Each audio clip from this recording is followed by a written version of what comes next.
Walk into an Apple store, and you are not just shopping. You are being primed.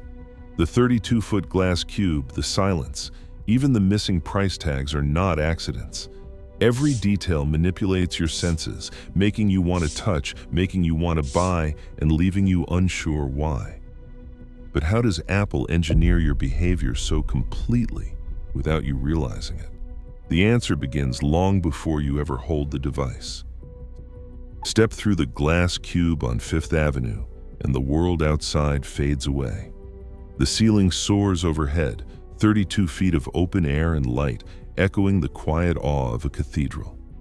Inside, the silence is almost physical. No music, no sales pitch, just the hush of footsteps on pale stone. Tables float in the space, each one perfectly aligned, inviting you to wander at your own pace. There is no clutter, no distractions. Every line, every surface is designed to make you feel calm, important, even reverent.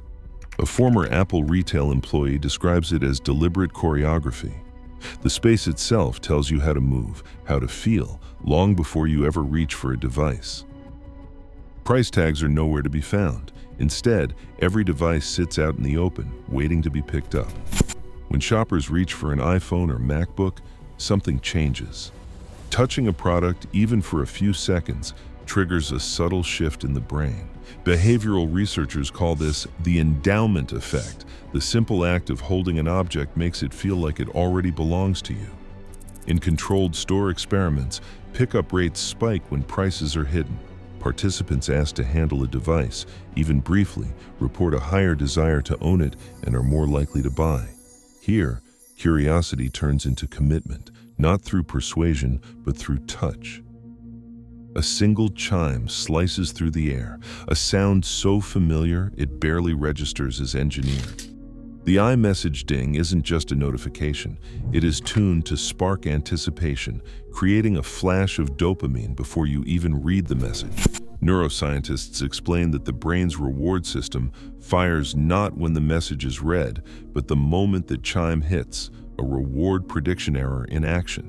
The Mac startup sound, warm and melodic, signals reliability every time the machine powers on. Even the tiny charging chime, quick and satisfying, delivers a micro reward that reinforces plugging in. Over thousands of repetitions, these sounds build habit loops so tight they feel automatic. Each tone becomes a cue, nudging you to check, to trust, to stay connected. White, silver, and black, Apple's chosen palette is not just about style. Psychologists link these colors to trust, purity, and professionalism. The effect extends beyond the store. Apple's ads strip away clutter and leave products floating in empty space.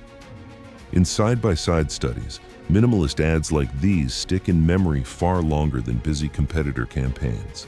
The brain, faced with less visual noise, assigns more importance to what remains. A UX designer explains, "Simplicity is not neutral. It is a signal. Your mind fills in quality where there is calm." This visual halo shapes not just memory, but the sense that Apple means something more. In 1997, Apple launched its Think Different campaign, threading images of rebels and visionaries with a simple white Apple logo. The message was quiet, but unmistakable. It wasn't just a computer company. It was a movement. The bitten apple, gleaming on the back of every device, became more than branding. It turned into a badge, a signal to the world that the person holding it belonged to a certain tribe. Carrying a MacBook in a coffee shop or an iPhone on the subway was no longer about technology. It was a form of self-expression, a way to say without words, "I see things differently." Criticizing Apple rarely ends with a calm debate. Instead, users leap to defend the brand, often with the same intensity reserved for family or sports teams. Online forums fill with passionate rebuttals, even when competitors offer similar features at lower prices. Psychologists call this group loyalty, a form of social identity, where owning an iPhone or Mac is not just a preference, but a part of who you are. When that identity feels threatened, cognitive dissonance kicks in.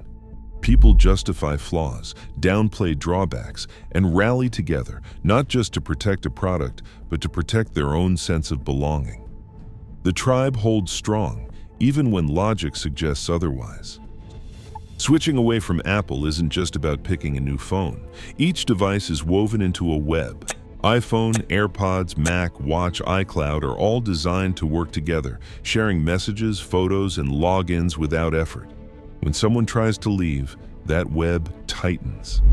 A former iPhone user describes losing blue message bubbles, missing group chats, and fumbling with file transfers that once happened in the background. Even something simple, like pairing earbuds, suddenly requires extra steps.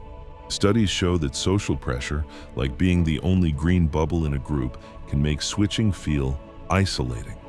The deeper the investment, the higher the emotional and practical cost of escape. In 2017, headlines broke. Apple admitted it had quietly slowed older iPhones through software updates. The company said the changes were to prevent unexpected shutdowns, but users saw their devices lag, battery life plummet, and frustration mount. After the news, iPhone upgrades spiked.